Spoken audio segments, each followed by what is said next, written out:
Hello दोस्तों, आप देख रहे हैं आर केमिस्ट्री क्लासेस में रामेश्वर वर्मा। आज का हमारा टॉपिक है कोल एनालिसिस। तो ये टॉपिक बहुत ही अच्छा होने वाला है। अगर आप हमारे चैनल में नए हो तो प्लीज़ लाइक और सब्सक्राइब जरूर करें, राइट।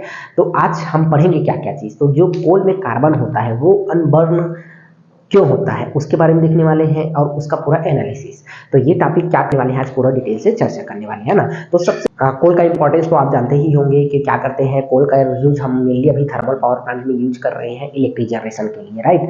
तब इलेक्ट्रिक जनरेट करने के लिए क्या कर रहे हैं, हम कोल को अलग अलग साइज में उसको हम क्रश कर रहे हैं। क्रश करने के बाद -212 माइक्रोन तक के उसको ले जाते हैं। ले जाने के बाद क्या करते हैं, उसको जलाते हैं।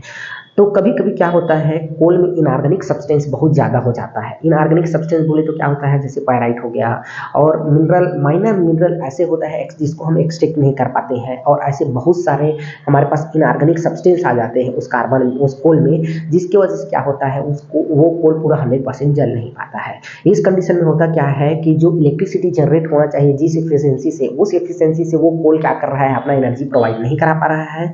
तो क्या होता है, जो बॉयलर की शक्ति है या उसका एफिशिएंसी है उसमें भी कमी देखने को मिलता है।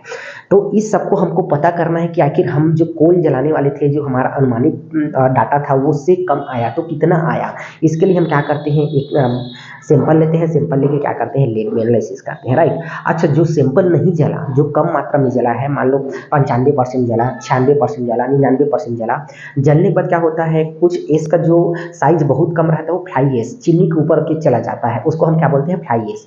और कुछ एस जिसमें क्या रहता है, कार्बन परसेंट रहता है, वो क्या हो जाता है, नीचे बॉटम में जाके बैठ जाता है। उससे हम क्या करते हैं, सैंपल का एनालिसिस करते हैं, क्योंकि वहीं से हमको क्या करना है, पता करना है कि कितना परसेंट में कार्बन प्रेजेंट है, कितना अभी जला है वो, राइट। तो उसके लिए हम क्या करते हैं, सबसे पहले मेथड है ईएसपी मेथड से, ईएसपी एस कन्वेयरिंग मेथड से हम क्या करते हैं, इसका सैम्पलिंग करते हैं, राइट। एस का हम क्या करते हैं, सैम्पलिंग करते हैं। सैंपल करने के बाद क्या करते हैं, लेब में लाते हैं। लेब में लाने के बाद क्या करते हैं, इसको हम ड्राई करते हैं। जो सैंपल हम लाए हैं उसको क्या करते हैं, ड्राई करते हैं। एक ट्रे में रख लीजिए, उस ट्रे में क्या कर लीजिए, ड्राई कर लीजिए।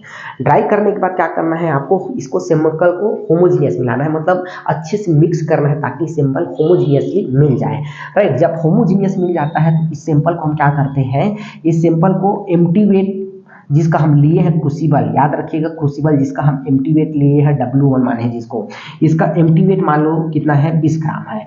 इस 20 ग्राम क्रूसिबल में हमको क्या करना है, 1 ग्राम का सैंपल लेना है, राइट। इसी सैंपल जहां हम सुखाए हैं, ड्राई किए हुए हैं, जो एस का सैंपल है उसी से हमको क्या करना है, 1 ग्राम सैंपल लेना है, राइट।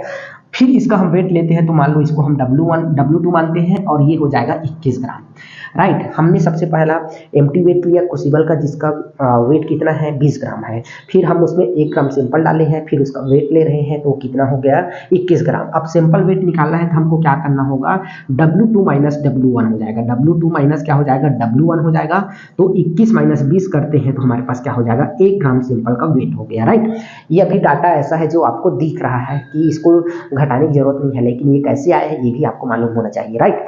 तो ये हमारे पास क्या हो गया, 1 ग्राम सैंपल हो गया। अब इस 1 ग्राम सैंपल वाली क्रूसिबल को क्या करते हैं अपन, ये हमारे पास मान लो क्रूसिबल हो गया। इस क्रूसिबल को हम क्या करते हैं, मफल फर्नेस में, याद रखिएगा ये मफल फर्नेस इस प्रकार से होता है। इसमें लगभग 800 डिग्री सेल्सियस का प्लस माइनस का 10 डिग्री सेल्सियस चलता है, राइट। 800 डिग्री सेल्सियस टेम्परेचर तक के हम क्या करते हैं, 1 घंटे के लिए इस हार्ड मफल फर्नेस में, याद रखिएगा इस मफल फर्नेस में हम क्या करते हैं, 1 आवर्स के लिए इसमें हम रखते हैं, ठीक है। इस क्रूसिबल को इसमें क्या करते हैं, 1 घंटा के लिए रखते हैं। इसका टेम्परेचर कितना होता है, 800 से 810 तक के होता है, राइट। तो ये इसमें 1 घंटे के लिए रखते हैं। फिर इसको जो 800 डिग्री टेम्परेचर है इसको हम क्या करते हैं, 400 डिग्री टेम्परेचर में आने देते हैं। मतलब जब 1 घंटा हो गया फिर मशीन को आपको क्या करना है, बंद कर देना है। जब मशीन बंद करोगे तो ऑटोमेटिक क्या हो जाएगा, टेम्परेचर डाउन होने लगेगा। जब हमारा टेम्परेचर अप्रॉक्सीमेटली 400 आता है फिर इसको हम बाहर निकालते हैं। बाहर निकाल के तुरंत सैंपल को किस में डाल देते हैं, डेसिकेटर में डाल देते हैं। याद रखिएगा हम सैंपल को किस में डाल दिए, डेसिकेटर में डाल दिए, ताकि बाहरी इन्वायरमेंट उसमें इम्पैक्ट ना डाले अपना, राइट। डेसिकेटर में डालते हैं, डालने के बाद क्या करते हैं, ठंडा करते हैं। ठंडा हो गया उसके बाद हम उसका वेट लेते हैं। वेट हमारा क्या हो जाएगा, W3 होगा। इस बार W2 तक कितने डाले हैं, अब W3 मान लो हमारे पास 20.95 आया, राइट। ये हमारा क्या हो गया, थर्ड वेट हो गया। तो हमारे पास तीनों वेट हो गया। अब हम इसका क्या निकालते हैं, अनबर्न कोयले का परसेंट निकालते हैं। तो हमारे पास कैलकुलेशन में हम क्या देखते हैं, कैलकुलेशन में अनबर्न, याद रखिएगा, बिना जला हुआ कार्बन का परसेंटेज। तो इसके लिए हम देखते हैं wait loss divided by simple weight into 100। ये हमारे पास क्या है, एक इसका बहुत सुंदर सा इसका फार्मूला है, याद रखिएगा। ये क्या हो जाएगा, इसका फार्मूला हो जाएगा। अब फार्मूला में हम क्या करते हैं, पुट करते हैं। हमने देखा क्या है कि 21 दशमलव कितना आया, 95 आया। तो हमको क्या करना है, अब सबसे पहले हमको तो निकालना है वेट लॉस। वेट लॉस कितना हुआ है, तो W2 माइनस W3 करते हैं। तो W2 का वैल्यू कितना है, 21 ग्राम है, और W3 का है 20.95। तो देखते हैं 0.05 ग्राम हमारा क्या हुआ है, वेट लॉस हुआ है 1 घंटे में, राइट। अब हम इसका कैलकुलेशन करते हैं, क्योंकि हमारे पास पूरा डाटा आ गया है। तो 0.05 ग्राम इंटू क्या हो, डिवाइडेड बाई 1 इंटू क्या हो जाएगा, ये 100 हो जाएगा, राइट। अब हम क्या करते हैं, पूरा कैलकुलेशन करते हैं। तो हमारे पास 5% आता है, जो कि अनबर्न कार्बन का परसेंट है। याद रखिएगा, यही अनबर्न कार्बन की परसेंट है। अर्थात जो सैंपल हम लिए थे, उस सैंपल पहले 95% जला रहा होगा, उसमें 5% कोयले कार्बन की मात्रा रहा है, राइट। आप जानते हैं कि क्या है, कोयले में कार्बन का परसेंट बहुत ज़्यादा होता है। वो क्या करते हैं, वही कार्बन जो हमारे पास क्या होता है, एनर्जी प्रोवाइड करता है। जो कार्बन जलता है, जलने के बाद क्या, जो एनर्जी है, एक फार्म से दूसरे फार्म में क्या होता है, चेंज होता है। चेंज होने के बाद क्या होता है, उसका इलेक्ट्रिक यूज करने में या फिर और खाना बनाने में, कहीं भी हम क्या करते हैं, उसका यूज करते हैं। तो वो जला क्यों नहीं, तो हमने बताया कि उसमें बहुत सारे क्या हो जाता है, इम्प्योरिटी आ जाता है या इनऑर्गेनिक सब्सटेंस आ जाता है, जिसकी वजह से वो पूरा 100% जल नहीं पाता है, राइट।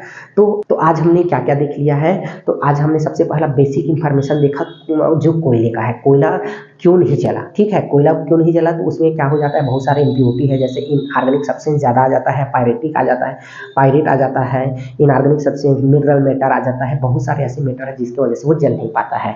अब जल नहीं पाता है तो क्या हो जाता है, बॉटम में बैठ जाता है। बॉटम में बैठता है तो उसी से हमको क्या करना है, तो हम क्या करते हैं, EFC एस कन्वर्टिंग मेथड से हम क्या करते हैं, उसका सैंपलिंग करते हैं। सैंपल करने के बाद लेब में लाते हैं। लेब में लाने के बाद क्या करते हैं, ड्राई करते हैं, राइट। ड्राई करने के बाद क्या करते हैं, उसको होमोजीनियसली मिलाते हैं। मिलाने के बाद क्या करते हैं, उसमें हम पहले से क्रूसिबल लेते हैं, जिसका हम क्या करते हैं, एम्प्टी वेट ले लेते हैं।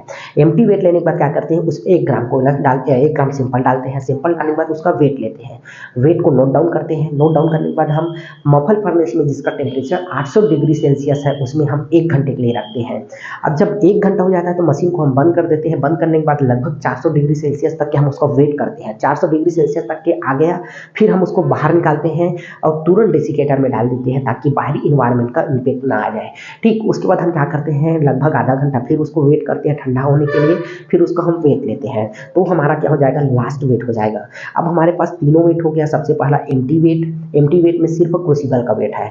फिर दूसरा हमारे पास एम्प्टी प्लस क्रूसिबल प्लस हमारे पास कोल का सिंपल है। सिंपल आपका एस वाला ही है, ठीक है। तो एम्प्टी प्लस हमारे पास सैंपल का वेट हो गया। फिर लास्ट में हम देखे हैं कि हमको 1 घंटे में कितना वेट का लॉस हुआ है, वो हमारे पास हो जाएगा लास्ट वेट, राइट। अब तीनों हमारे पास कंप्लीट हो गया। तो अब फार्मूला है हमारे पास unburnt percent, unburnt carbon percent बराबर क्या हो जाएगा, weight loss divided by simple weight into 100। इस फार्मूला में आपको पुट करना है। पुट करने के बाद क्या करना है, पूरा कैलकुलेट करना है। तो मान लो हम एकदम इजी डाटा बताए हैं, ताकि आपको क्रिस्टल क्लियर हो जाए। एक ही वीडियो में डाटा अलग रहेगा तो आप बना सकते हो, लेकिन टेस्ट प्रोसीजर आपको मालूम होना चाहिए, राइट।